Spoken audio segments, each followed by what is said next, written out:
What's up, everybody? Welcome to Podcast Now. I'm Alex, and in this video, I want to talk about the trailer, the one and only, for Scream 2022. And obviously, enough time has passed, and I've been debating, and actually, Craven Something Scare, if you guys know who Steven is over there, I actually talked to him about this as well, where I wanted to make this video, then I really didn't, then I did, and you know what? I settled on doing it. So here's what I want to do, all right? I want to try to make my point very, very clear. I also want to just remind everybody, as I try to do in a lot of these videos, that this is just my opinion, and unlike many channels on YouTube, not necessarily Scream creators, just other channels, I respect people that don't think the same way as me. So if you disagree, if you don't like what I have to say, that is okay. I hope you can find a place on this channel. I truly, truly mean that, and you can look back at my history for examples that I actually follow through on that. So here's what I want to say. I 1000% think the Scream 2022 trailer, the one and only, gave away the movie. Now, the question is, and this is something I kind of want to throw in, but I really want to explain why it spoiled it or how it spoiled it. Did it ruin the movie? I don't think it did. I think that, I'm not saying you can't think that. If you do think that, if you say, you know what, it gave away the killers. By the way, this will obviously contain spoilers in case a month and a half later you haven't seen the movie yet. I totally understand if you say, hey, I knew it was Richie and Amber from the trailer, and you know what, that flat out ruined the movie for me. Like, I get that. In fact, actually, I think that's a very valid argument, or that's a very valid complaint. Me personally, I would not go so far to say that, but again, I totally respect, either side of it. I will say, though, again, it's very clear to me that the trailer spoiled, the movie. Now, here's what made me not want to make this video, okay? I was worried. I'll be honest. I'll be very transparent. I was worried because I'd seen a lot of the narrative against my argument, okay, is pretty straightforward, and I think it's really the only one that's ever been said. The people that think, and this is what those people are saying, the people that think the trailer ruined, spoiled, gave away, whatever phrase you want to use, the movie, are the people that sat in the room and watched the trailer 500 times. They're the mega fans. They're the ones who put too much time and effort thinking about it. That's really, and I've seen movie directors, I won't say who, I've seen movie directors on Twitter say that stuff, and that makes me very upset. Not that it actually affects my life, because I don't care who these people are or what they've done, but I mean, it just makes me upset that that's kind of the mentality of those people. And now, by the way, if you think that, I'm not labeling you. I'm not saying you are these people. Again, that's why we're having this discussion. Here's my counter. Here's what I would say against that. I don't think that's true at all. I truly don't.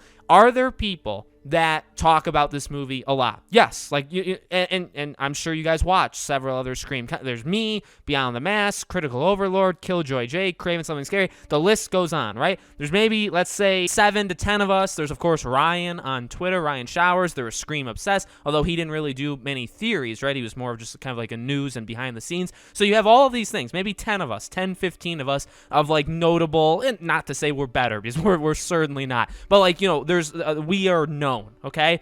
There are us that talk about this movie a ton, all right? We would be what would be considered mega fans and people that talk about this movie, maybe to some people, way too much, right? We analyze every little thing. I'm not saying that's right or wrong. We analyze every little thing. We talk about it, all right? That's fair. I don't think any of that's unfair to say about me, about anybody else. But here's the thing. I really think the trailer, the biggest things the trailer gave away or hinted at, of course you have to like make some assumptions or make some jumps, but the biggest thing the trailer hinted at, I really think you could get from the trailer on one go. Now, again, most casual people on planet Earth, the ones that saw this movie, okay? So casual fans that also saw this movie. Did they watch the trailer more than once? Honestly, majority probably didn't. Or they saw the trailer at theaters. I mean, there's no way of doing this, but I would argue the average was incredibly low of the amount of times people saw the trailer, right? Someone like me, I probably watched the trailer. I didn't watch as many as others. I probably watched it 25, 30 times, okay? TV spots, maybe like 2 or 3 times each. Like, really not all that much. I mean, obviously it's a lot, but it's not compared to some people I know that have watched it like 100+ times, okay? So yes, again, all so far, right? We're on the same page, all fair to say. But what did it spoil, all right? Well, man, I would say, at least my eyesight, and my eyesight's fading, but I would say it very clearly gave away Amber on Fire. Now, I made the video immediately. A couple other of us made the video immediately. Was there a leg to stand on to make the counter argument that wasn't Amber?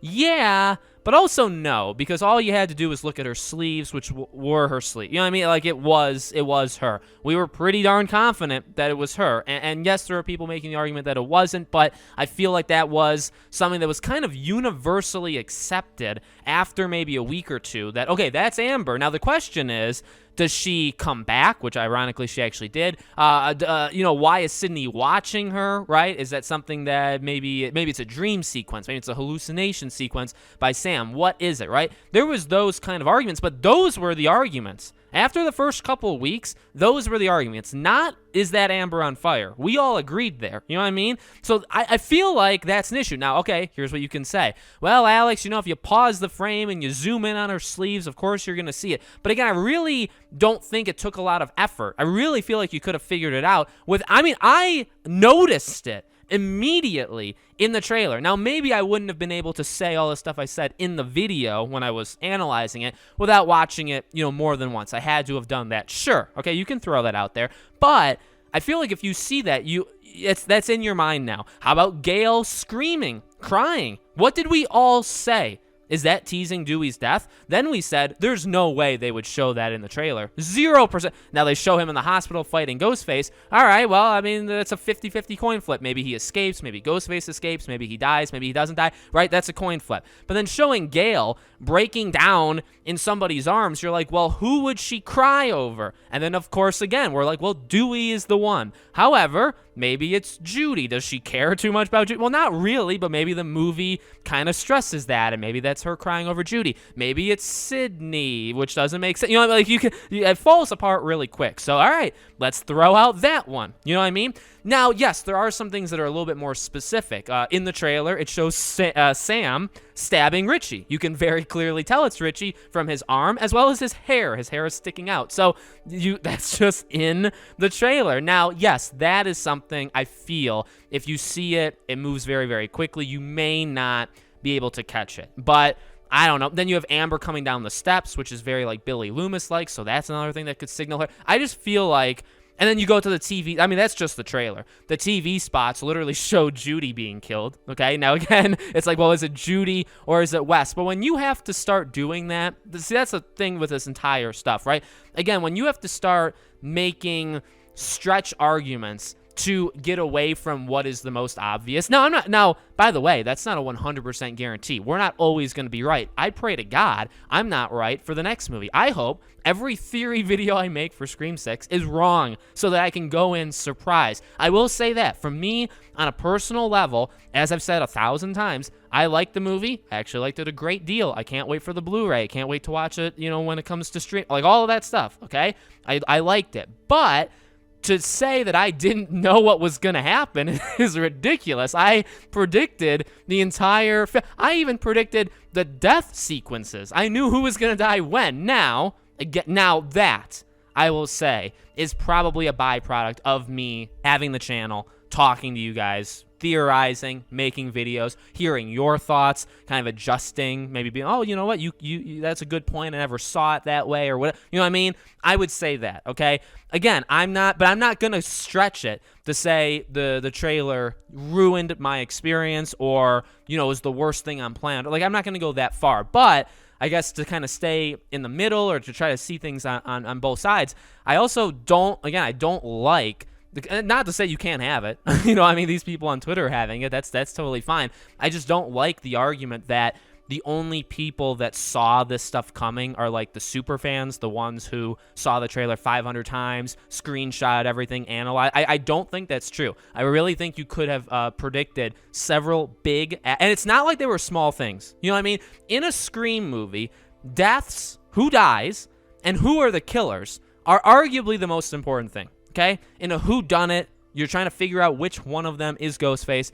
In a situation like that, knowing who Ghostface is or not knowing is probably the most important, right? There are other things like the characters and development and telling a plot and motive and stuff like that is important. But so when you can tell those things, when you can go into the movie feeling pretty sure Dewey's going to die, one of the best characters in the franchise, one of the OG 3, when you most likely know that it's Amber and Richie. Now, yes, did they try to throw us off with Liv? Of course. And the trailers did it too. Wes, yes, of course. The trailers, you know what I mean? You can, but I feel like we were, some of us at least, we were pretty confident that it was Richie and Amber and that Dewey was going to, like, those big, and I'm sure I'm missing other things. I mean, they showed the opening attack. I don't really mind that. In fact, I think that was actually fine and completely cool. You know what I mean, though? So I would just say they showed some huge things. That's why I would not argue violently if one of you guys even writes in the comments, like, yeah, it ruined the movie. I really don't have anything to say that would talk you off that ledge. You know what I mean? Because I feel like it's valid. It's just how much you perceive, you know, I mean, how much knowing that stuff alters what you think about the movie before you go in. That's up to the individual. That's up to you. That's up to me. You know what I mean? So I wouldn't argue with that. If you want, I guess, say that it's because we talk too much. That's fair. We do talk too much, but I don't think you needed to. I guess my biggest point is I don't think you needed to have seen the trailer 50 times. Let's be realistic. I don't even think you needed to have seen the trailer 5 times to call some of the biggest stuff that it spoiled. Okay, that's my opinion. If you don't agree with it, that's totally cool, but that's kind of my resting argument. I honestly feel like you could have called a lot of this stuff 1 or 2 times, which I think the majority of people probably saw the trailer 1 or 2 times, maybe 3, 4 times. I think you could have called it. So what does that mean? Well, that's stuff we'll talk about in the future. You know, as we get closer to Scream 6, I'll definitely have kind of suggestion videos for them of, oh, here's how I'd maybe like a trailer, here's how I wouldn't like a trailer, and we'll do those videos for sure as the months and years go on. So let me know what you guys think in the comments below. Make sure, as always, you guys are subscribed to the channel. Hit the bell icon so you guys know when all these videos go up. If you want to follow me anywhere else, all my social media links are in the description below, along with our Patreon and YouTube memberships. Thank you for watching. I hope to see you all on the next video.